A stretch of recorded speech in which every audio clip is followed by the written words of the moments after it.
Here we go. This is not your typical frequent miler on the air episode. This is a standalone segment we're calling Coffee Break. Each coffee break segment will cover a single topic related to miles and points. And each coffee break is limited to 20 minutes or your money back. Enjoy. Today's coffee break: 4 cool things Nick learned at the Toronto Travel Summit. This year, Nick went off on his own without me to the Toronto Travel Summit and did some presentations, but he also got to network with a lot of people, got to go to some presentations, and I'm eager to hear what he learned about, and I think there's going to be some cool things that he's going to talk about today. Yeah, so I had a great time at the Travel Summit, and I gotta say, it was one of the best organized and most well-executed miles and points events that I have ever attended. Hats off to Ricky and the Prince of Travel team because they really put together a fantastic event, and it was good from a lot of different perspectives, the networking, the speakers, obviously. But one of the things I really enjoyed about it, in particular, beyond those things that I expected to enjoy, was the fact that they pulled in a number of different executives and representatives from different programs to come and talk. And so there was a panel on Saturday morning where they had executives from Air Canada Aeroplan and Air France Flying Blue and StatusMatch.com. And what I really enjoyed about it was that it wasn't just like a commercial for these programs. It was a good panel discussion with a moderator that asked the kinds of questions that you and I would like to know the answers to. And perhaps surprisingly, although I was not as surprised as some because I know that Aeroplan is pretty good about communication, but perhaps surprisingly to many, they were very candid. Obviously, there were some things they couldn't answer as directly as maybe we would have liked, but they were very candid in general in talking about their programs and answering questions. So I learned a number of cool things, both from that and other stuff at the conference. So we'll talk about a few of those things. But first up is from Air France. So during that panel, I learned from the representative from Air France that Air France KLM Flying Blue is working on creating upgrades using miles that sounds like it's going to be really interesting. And I say this, I should probably have noted at the outset that what many of us know, but perhaps many listeners don't know, is that Air Canada Aeroplan is well known for having an executive team that is like points and miles nerds, people that are really into this stuff and know as much as most of us know, which is not always common in loyalty programs. And it seems like Air France KLM Flying Blue is going in the same direction. And so I was very eager to hear more about this because as they started to explain it, it sounded pretty good. It sounds essentially like what their intention to do is give you the opportunity to upgrade using miles for the difference between the cost of the ticket you booked and the cost of the cabin that you're looking to upgrade to. Now, what I mean by that is, for instance, let's say there's a business class award for 50,000 miles one way, and you buy an economy class ticket on that flight for, I don't know, let's say $400, right? Well, they're going to figure out, again, this is theoretical, but that's what it sounds like. Whatever the difference is, so the business class award was 50,000 miles. Let's say an economy class award on the same flight was 20,000 miles. So in order to upgrade, you'll pay the difference, the 30,000 mile difference, which at least in some cases will probably be very attractive if it does work as advertised in that way. Now, this hasn't launched yet, and it's not an official announcement. It was, a conversational thing. So who knows what might change between now and whenever it comes out. But I'm going to be keeping my eye on this fall because there are certainly, at least from the Northeast, some very reasonably priced economy class flights to Europe. And if I could book one of those for essentially about what the cost of taxes and fees would be and save a decent chunk on a business class award, that could be really attractive to me. So I'm going to take a look at that as it comes out. Hopefully we'll learn more about it this fall is what I took away from it, but we'll see when it comes. That sounds really cool to me. Do you know, you mentioned like cash bookings of coach tickets, but do you know, will it work on points bookings of coach tickets too? Whether you'll be able to upgrade those? Well, that's a good question. No, that didn't come up, so I'm not sure about that. Okay. Although I think it's going to be loosely based on what an award would have cost at the time you booked it, I think, or maybe it'll be at the time when you're actually looking to book the upgrade. So I guess it'll probably depend. No, I don't know whether it'll apply to points booking. Yeah. So Yeah. Great question. We'll have to ask. And any information about availability of upgrade space or will it be based on? Presumably it'll be based on what's available on that flight for an award. So if there's an award seat available for X number of miles, presumably that's going to be your measure as to what the business class price is. So, yeah. If you keep an eye on it and you find a reasonably priced business class award on that flight, then you should be able to upgrade or potentially right away, at the beginning. So it sounds like, almost every seat will be available potentially, but of course, as you know, sometimes seats are very reasonably priced, and sometimes it'll be a wild number of miles for a business class award. So it just Right. depends on demand. Really quick, I'm really excited about this because, as you might remember, my wife and I are trying to get to 2 million miler status with Delta, which is based on distance flown. And we're both within like less than 200,000 miles away. Once we get there, we'll have diamond status. No, we'll have platinum status for life. And I think if I book these cheap coach tickets on Air France, put my maybe, well, I guess I'd have to put in my Delta number after upgrading, maybe, because I presumably would Right. need my Air France number on there to do the upgrade, maybe. But still, it should be possible then to treat it as a revenue ticket, earn elite credits and some miles, but I wouldn't expect much from that.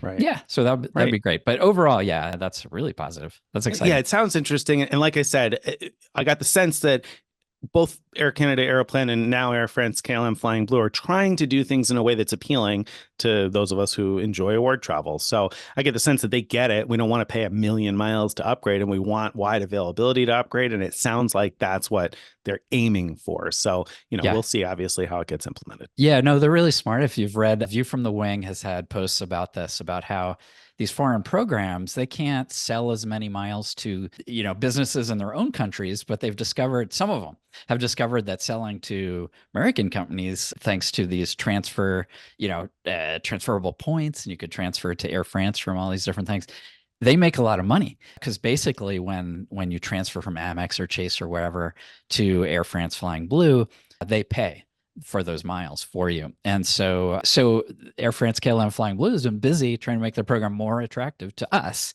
which is Mhm. awesome. So that we'll do more of those transfers and maybe sign up for their credit card as well.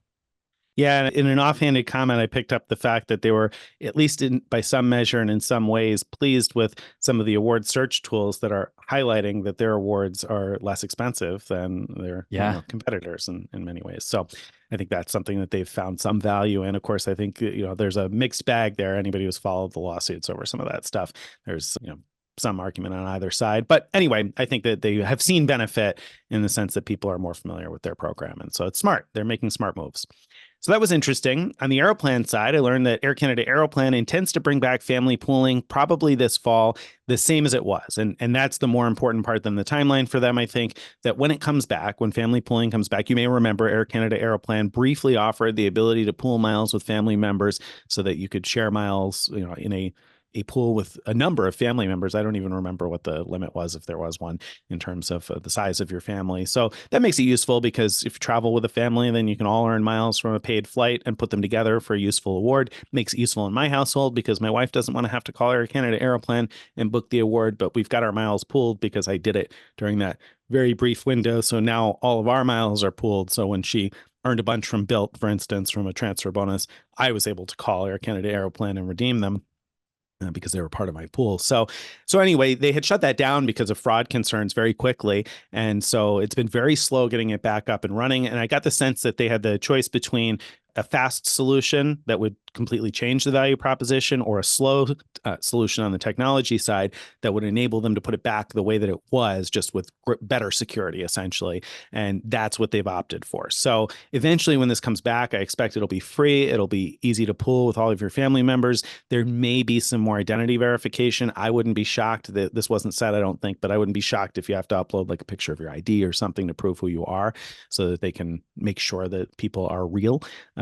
But beyond that, I expect that this will come back and it'll be very good, much better than, let's say, United's implementation of family pooling. And I think they're aware of that. So I think that they're looking I'm to sure they are. make it better. Yeah, that's great. So More good news. Yeah. yeah.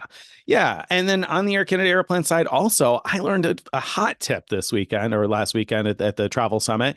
And that is, so first of all, I did ask directly whether or not they intend or whether or not they expect to lose any partnerships in the coming year. They've grown, obviously added lots and lots of partnerships. And I was broad about it intentionally to not make it clear that I was asking about one or two specific programs, but rather give them the opportunity to take a broad stance on it and say that maybe they're reevaluating, blah, blah, blah. And that's not the answer I got. The answer I got was that they definitely do not expect to lose any partnerships, which gives me hope for the future because obviously they are very much aware that people know that Etihad and ANA have not been bookable on the website for a long time. And I get the sense that they're working on fixing that. But hot tip I picked up over the weekend is that ANA flights are bookable via Air Canada Aeroplan. They're just not showing up on the website. So if you find ANA space on United that's available to United, then you can call Air Canada Aeroplan and book that over the phone with a phone rep. So that was really good to know. Apparently, when they brought that back, it was initially just the intra-Asia flights, but now it's the trans-Pacific flights also. So if you find an ANA business class award that's available between the US and Japan, you can call Air Canada Aeroplan to book that or include it in part of a complicated itinerary over the phone. So that was good news. Bad news is that I don't think that there's going to be necessarily a major improvement to the call center hold time anytime soon. Although I say that, and I did call Air Canada Aeroplan 2 times in the same day last week and got through to a person immediately both times. So I don't know if I just got lucky or what, but I got the sense that generally speaking, they are going to work on making it easier for you to self-service most of your issues on the website rather than making the call center a faster option than it currently is. And of course, by extension, it will become faster as more and more people are able to handle more and more of their stuff on the internet. So hopefully that'll improve over time. But that was all I thought very Okay. positive. I was glad to Yeah, hear. and just to be clear, so ANA awards are bookable over the phone, but not Etihad. Not Uh, Etihad, no. and what did they promise around Etihad coming back or There anything, was if anything? there was no promise made apart from saying that they're working on it and aware of it. Okay. And so I from things that were said by Air France, I got the sense so this is me kind of putting pieces together and not attributing it to somebody specific, but rather me just reading between the lines. I think Yeah. that Etihad wants more money for their awards. And so for access to their to award space, specifically, I think more than the 30 days in advance that American Airlines has access, I think they're asking for more money for that. And Yeah. so I think, and again, this is just my guess. Nobody from Aeroplan said this specifically. This is just my guess. I think that if and when they come back, I think they probably will come back, and I would bet on it being a different award chart, kind of like Emirates is my Uh, bet. I hope I'm wrong. I really yeah. hope I'm wrong, Yeah. but that's where I would put my money.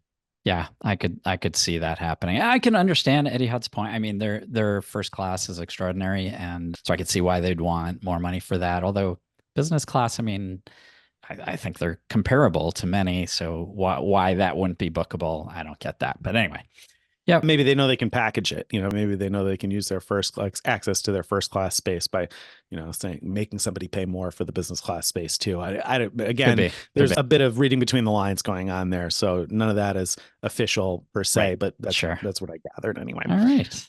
All right. So I thought all of those were pretty interesting, but that's not it. Those are three things. So a fourth thing that I learned that this one really came out of left field. I never in a million years Mhm. saw this one coming. But I met someone who spent a long time at Finnair, and I learned that Finnair Avios has a one particularly decent redemption for hotels, or a couple of decent redemptions for hotels, decent options for booking hotels. Now, when I say that, that's surprising because usually using airline miles for hotels is a really poor value. Usually you Yes. get like, half a cent per mile or something like that, right?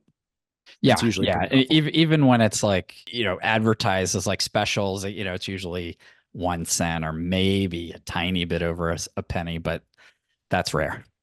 Yeah, and I think that a lot of programs are offering multiple ways to use your miles and points in some ways as a way of like mitigating the cost of those expensive awards. When we want to fly on Etihad in business or first class or whatever, or Emirates or this or that, those awards obviously cost the programs more than somebody redeeming for a magazine subscription or a hotel. So these other options are often there just to give people other ways to use their points and feel good about it, but also to even out costs overall. When there are people using their miles badly, I guess that makes it easier for us to use our miles well. And so I always expect using miles for hotels to be in that realm of things that are just a poor use of miles that are there to satisfy somebody, but not for me.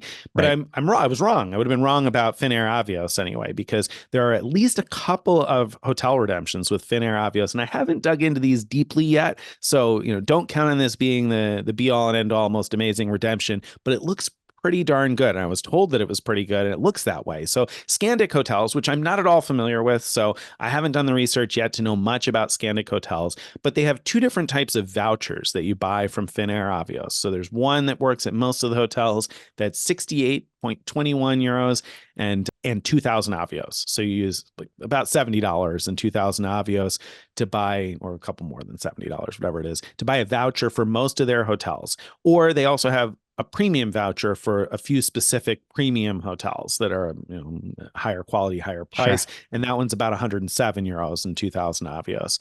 And so I looked up some examples. And so with the base level certificate that's 70 something dollars and 2000 avios, I looked up an example that was 105 euros a night. So that 2000 avios essentially saved you about 40 US dollars. So it's about 2 cents per point. I mean, that's pretty good.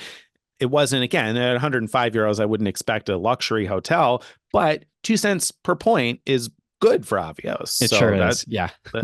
for a hotel redemption, I was like, wow, that's not too bad.